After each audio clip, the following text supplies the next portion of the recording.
Então eu já passo a palavra agora ao senhor Tiago Tiquete, por favor. O senhor tem 15 minutos com tolerância de 5 aqui da casa. Obrigado, senador.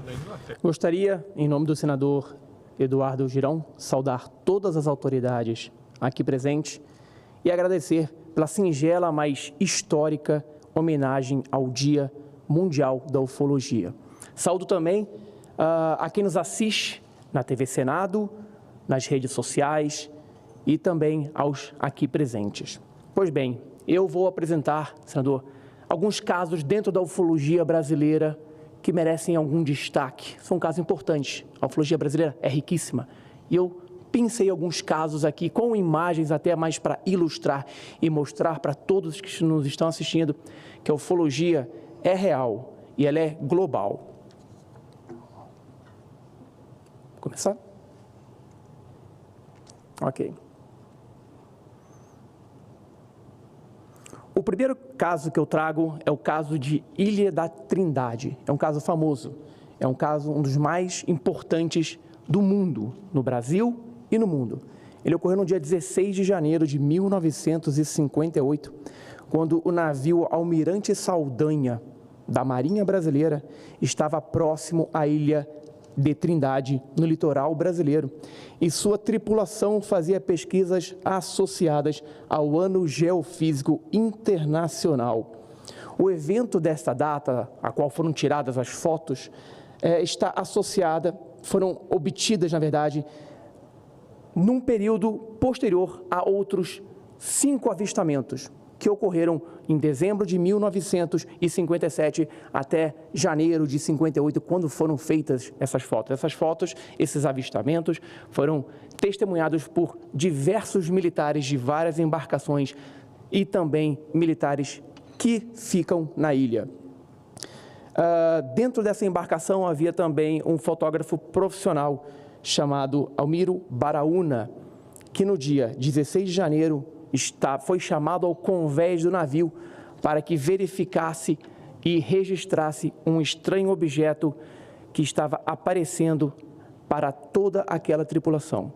O objeto, ele tinha a forma do planeta Saturno, ele chegou do oceano, sobrevoou a ilha, em cima do ponto mais alto da ilha, fez uma volta e desapareceu. Foram feitas 4 fotos por Almiro Baraúna. Essas fotos hoje em dia estão disponíveis em muitos sites na internet, estão disponíveis no Arquivo Nacional de Brasília, que congrega vários documentos, e também em vários sites internacionais.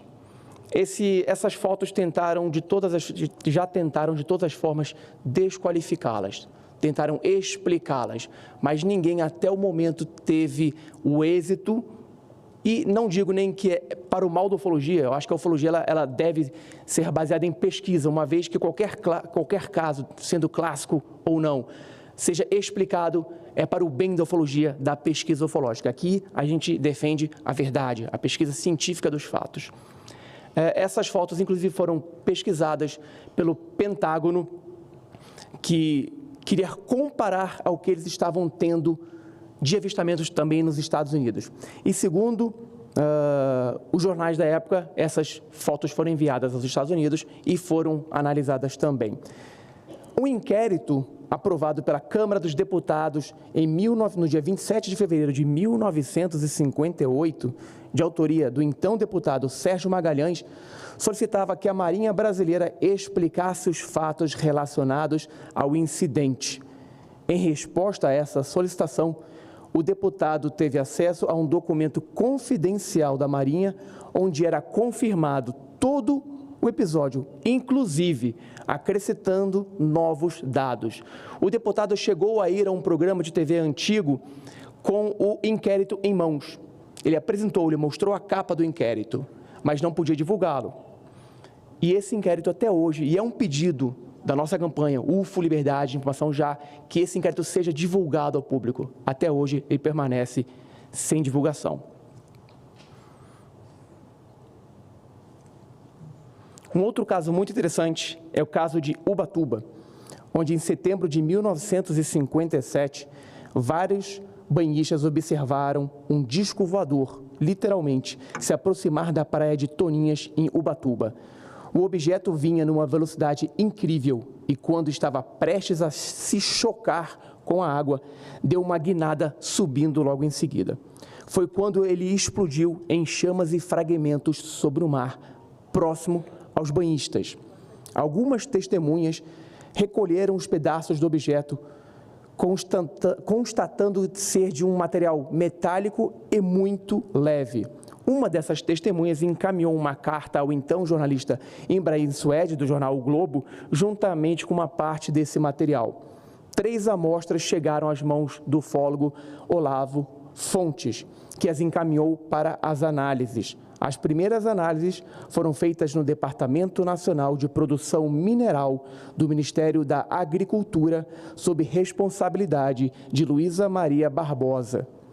Os exames foram realizados através de espectrografia, que indicaram alta concentração de magnésio e ausência de outros elementos.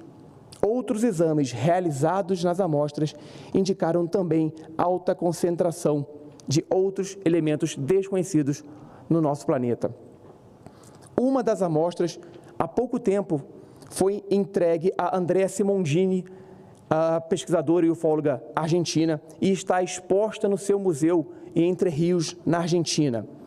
O cientista e pesquisador também Jacques Vallée, em recente visita à Argentina, levou uma dessas amostras para análise.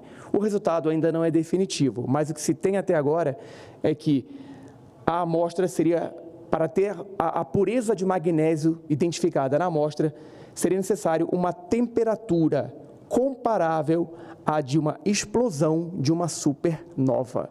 Então, é algo impossível de se criar, se produzir e se ter na nossa natureza.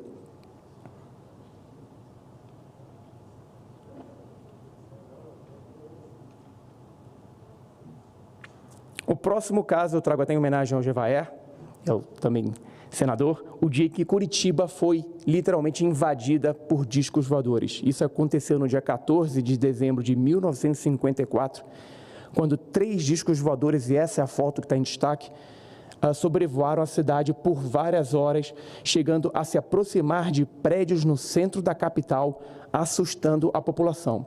Lojas da região fecharam suas portas em pleno movimento natalino, porque os clientes saíram e todos queriam ver o espetáculo que estava acontecendo. Tudo começou por volta das 11 horas da manhã, quando 3 pontos brilhantes surgiram no céu sobre Curitiba, por volta do meio-dia. Esses 3 objetos diminuíram a sua altitude, sendo observados em vários pontos da cidade. Por volta de 1 da tarde, haviam pessoas em toda a cidade testemunhando o fato. De repente, esses dois desses 3 objetos desapareceu, ficando somente um terceiro, que se aproximou ainda mais. Foi quando foi tirada essa foto em destaque da apresentação. Devido à grande movimentação de objetos e também à apreensão da população, os jornais começaram a sair das ruas, tirando fotos, fazendo reportagens e entrevistando essas testemunhas. E dizem os jornais da época que a Força Aérea Brasileira mandou decolar aviões para interceptar. O que as testemunhas viram foram um avião, sim, um bimotor, que fazia imagens da cidade para cartografia, que afirmou em relato que não viu o objeto, mas esses objetos foram registrados pelas câmeras de fotógrafos em Curitiba. Um outro caso muito interessante da nossa casuística brasileira ufológica ocorreu em Lins, que foi um contato entre uma senhora e um ser supostamente extraterrestre. Esse caso aconteceu na madrugada do dia 25 de agosto de 1968, no sanatório Serafim Ferreira, em Lins, em São Paulo. Ele foi investigado pelo CIOANE, que o Javer aqui já explicou, que era o Sistema de Investigação de Objetos Aéreos Não Identificados, na época, órgão da FAB destinado à pesquisa ufológica. A principal protagonista do caso, a dona Maria José Sintra, revelou que por volta das 5 horas da manhã do dia 25, ela se levantou, como é de costume, e ouviu estalos do lado de fora do sanatório. E nisso viu o vulto de uma mulher. Ela foi até a porta e viu que a mulher lhe trouxe uma jarra de um recipiente, possivelmente para colocar água, diferente do que ela tinha visto, uma jarra, mas era diferente do que ela tinha visto. Tinha 20 centímetros mais ou menos de altura, esse recipiente, e essa senhora começou a comunicar com ela num dialeto, num idioma que era desconhecido. Ela então entendeu que era para pegar água, pegou água e entregou para essa visitante, e também encheu um copo d'água e entregou para essa visitante, que bebeu. Ao ir embora, essa visitante tomou um caminho que era de um muro do sanatório e não o caminho de saída. De repente, a dona Maria José, ela viu uma luz muito grande surgir e, de repente, um objeto em forma cilíndrica, semicilíndrica, apareceu. O ser foi em direção a esse objeto, entrou nele como se estivesse atravessando uma porta, uma parede, e desapareceu. Ficaram registrados no local marcas de onde o objeto estava, essas são marcas, essas fotos são oficiais do Cione, ficaram registradas no local e o caso foi investigado.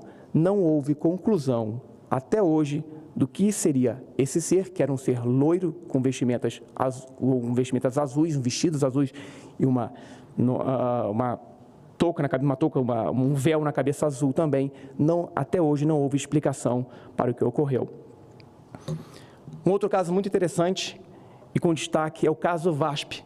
Foi quando o piloto, o Carlos Alberto Góes de Brito, engenheiro de voo Francisco Cesarino, eles observaram a bordo do avião da VASP, que vinha de Fortaleza para Brasília, um objeto voador não identificado que perseguiu, acompanhou o avião praticamente todo o trajeto. Era madrugada e a todo momento o comandante Brito entrava em contato com a torre de controle, pedindo informações se havia algum tráfego aéreo na região. Nenhuma vez, em nenhum desses contatos, antes de se aproximar do pouso em Brasília, o radar detectou esse objeto, mas eles estavam vendo. Quando, ao se aproximar de Brasília para pouso, no procedimento de pouso, o comandante Brito perguntou mais uma vez ao SINDACTA se havia alguma aeronave na região que também estivesse vendo esse objeto. Para sua surpresa, uma aeronave da Aerolíneas Argentinas e uma da Transbrasil estavam vendo o objeto também. E dessa vez, o radar do SINDACTA também estava detectando o objeto. Era um objeto de um brilho puro, um brilho forte, sólido, que acompanhou o objeto. Recentemente, alguns anos atrás, surgiram algumas fotos do que seria esse objeto. Eu apresento aqui, são fotos não muito nítidas, porque estamos falando de algo de 1989, então pouca gente tinha câmera e eram câmeras de rolo e raramente alguém levava uma câmera a bordo do avião. Mas seriam essas fotos que teriam sido feitas. Nesse detalhe dessas três fotos a gente vê a asa do avião com a luz de identificação e acima o que seria esse objeto próximo às nuvens. Essas fotos não puderam ainda ser consideradas genuínas, mas foram feitas por uma das passageiras do voo.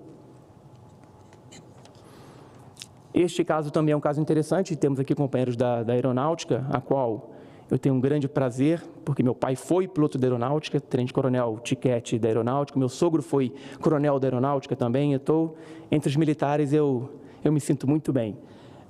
Foi um pouso numa base aérea da FAB, isso foi ocorrido no dia 2 de dezembro de 1996, um objeto luminoso, ele foi avistado por várias pessoas que moravam nas proximidades da Escola de Especialistas da Aeronáutica em Guaratinguetá, em São Paulo. No dia seguinte, foi encontrada uma marca circular em um charco a 100 metros da EAR. Ele tinha aproximadamente 8 metros de diâmetro e tinha um formato circular. Dentro da marca havia o capim, que era o tipo taboa, amassado em sentido horário, seco, sem clorofila e com indícios de exposição ao calor, pois apresentava-se chamuscado.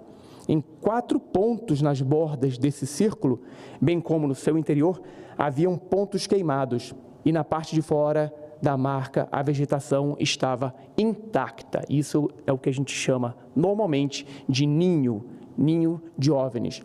Posteriormente, com a divulgação do caso, o local foi aterrado sob a alegação de se construir uma divisa entre o aeroclube local e a escola de especialistas. Este caso da barragem do Paranoá, aqui eu tenho aqui o Wilson Geraldo de Oliveira, que coordenou o grupo de pesquisa ufológica e paracientífica dentro da Universidade de Brasília. E, se eu não me engano, eu acho que é o único grupo dentro de uma universidade federal que investigou o fenômeno ufológico. O Wilson participou desse caso também, investigando em determinado momento. Foi o avistamento de um objeto voador, e essa é uma das fotos que foram feitas, por 3 empresários que vinham de Tocantins. Eles foram perseguidos por esse objeto durante o Lago Sul, em Brasília, até chegar à barragem do Paranoá, onde esses empresários pararam, ligaram para o 90, foi quando chegaram várias viaturas da Polícia Militar de Brasília, e o cabo Galdino, na época, andava com uma câmera V8 para registrar as abordagens dele para evitar que fosse acusado de abuso de autoridade ou algo semelhante. Ele filmou esse objeto. E o filho de um desses empresários era um fotógrafo profissional, e ele estava no Lago Sul. O pai então ligou e o filho veio e tirou 36 fotos desse objeto. Além dessa foto, há na internet a filmagem desse objeto feita pelo cabo Galdino, e até hoje não se explicou. Essa foto foi divulgada amplamente no Brasil pela revista UFO, e até hoje não se tem ainda uma explicação para o que foi visto pelos militares e pelas testemunhas. A próxima imagem, eu já me encaminho para o fim da minha apresentação, senador, é o caso de Capão Redondo. É um caso muito famoso no Brasil, que ocorreu em 1998, no dia 2 de janeiro, por volta de 9h30 da noite, e que foi posteriormente pesquisado pelo um dos maiores ufólogos que o Brasil já teve, já falecido, Claudeir Corvo, e também pelo Ricardo Varela, membro da Comissão Brasileira de Ufólogos. Várias pessoas testemunharam a evolução de um objeto, de um aparelho luminoso sobre as casas na região de Capão Redondo, na cidade de São Paulo. Eu tenho um vídeo aqui, deixa eu ver se ele vai passar. Esses são trechos do vídeo. Como é que faz para ele passar aqui? Deixa eu ver se consigo aqui.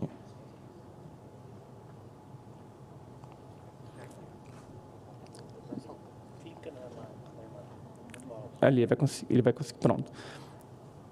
Essa imagem que foi feita, são imagens veiculadas em vários locais, em várias redes, em várias emissoras. Era um objeto esférico com aproximadamente 20 centímetros de diâmetro e era quase tão brilhante quanto uma lâmpada de iluminação pública.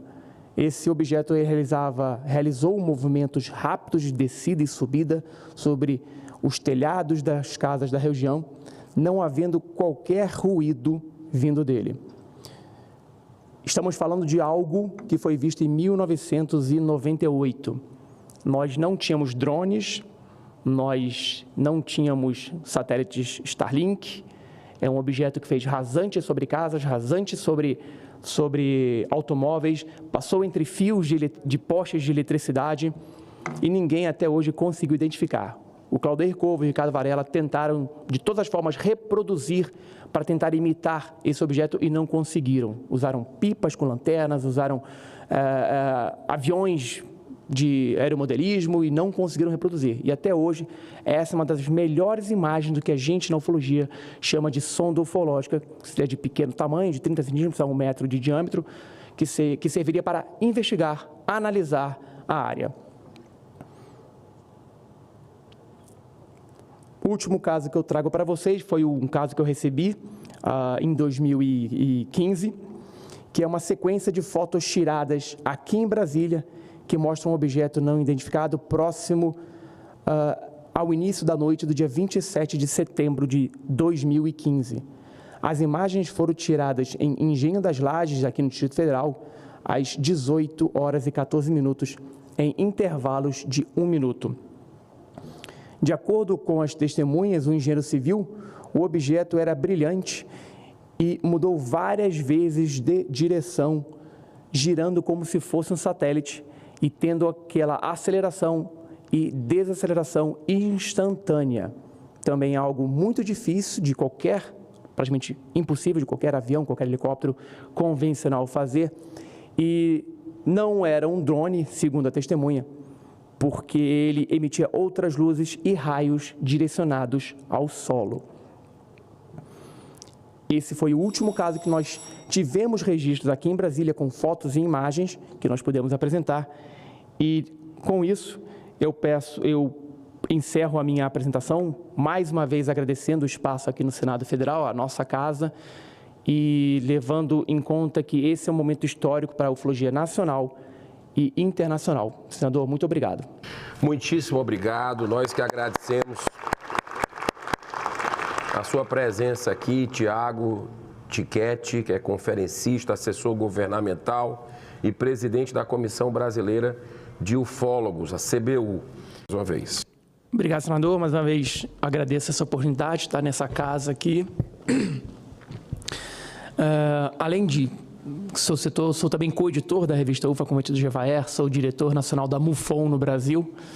Isso me deixa muito orgulhoso do Jevaer, que me trouxe para a ufologia há vários anos atrás. E o que eu vou responder aqui é a pergunta da Ruth, que ela pergunta o que a gente pensa da interferência americana em vários países no caso de quedas comprovadas de UFOs. E eu já escrevi 13 livros, um em inglês, sendo um em inglês e um em francês, e um desses livros está na segunda edição, Quedas de UFOs, publicados pela Biblioteca UFO, da revista UFO, fala exatamente de quedas. Pois bem, o governo norte-americano, os Estados Unidos, são o maior país, a maior potência bélica até hoje, atualmente, no mundo. E eles sempre tiveram grande influência nos países do terceiro mundo, principalmente, e também nos países da América Central, da América do Sul.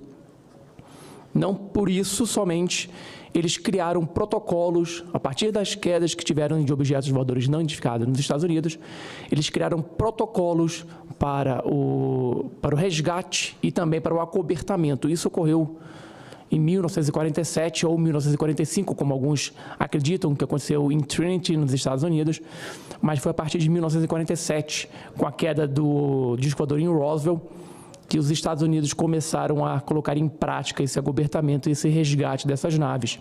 O caso em Roswell na época ele foi noticiado pelos jornais como os Estados Unidos capturaram um disco voador.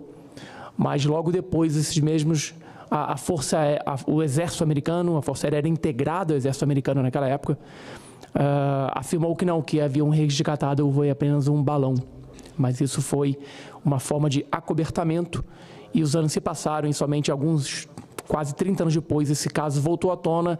E desde então, Don Schmitt, Kevin Handel, Michael Moore, vários pesquisadores investigaram o caso e já temos mais de 300 testemunhas militares e não militares do caso Roswell, afirmando que foi realmente um caso verídico e a queda de um objeto desconhecido de origem extraterrestre. Então, respondendo a Ruth, realmente eles têm essa influência e nós tivemos aqui no Brasil o caso Varginha, no qual existem rumores de que os corpos e também o objeto foram entregues aos Estados Unidos. Essa audiência aqui pode ser que seja o pontapé, a mudança, para que o Brasil passe a ter interesse na investigação desses objetos voadores identificados, para que comece a analisar de forma oficial os avistamentos, os contatos, os relatos, as possíveis quedas, para quem sabe, num futuro, a gente possa ter, como disse meu colega Rony, a tecnologia que esses aparelhos, essas aeronaves possuem e para que seja revertido ao povo brasileiro na forma de tecnologia, de avanço na medicina, de avanço nos combustíveis, no que for. Então, mais uma vez, eu gostaria, senador, também, de lhe presentear com algum desses meus livros. Vou encaminhar aqui ao seu gabinete para que o senhor possa ter um conhecimento sobre quedas e sobre tipologias de discos voadores e OVNIs, são outras obras que eu também já escrevi. E, mais uma vez, agradecer o espaço aberto a todos nós aqui nessa casa, aqui no Senado Federal. Muito obrigado. Muitíssimo obrigado. É muito importante a sua presença. Eu queria, Tiago Tiquete, que é ufólogo, conferencista, presidente da Comissão Brasileira de ufólogos, CBU. Muito obrigado mesmo pela sua presença aqui, pela sua exposição, né, e pelos estudos que o senhor compartilhou aqui conosco.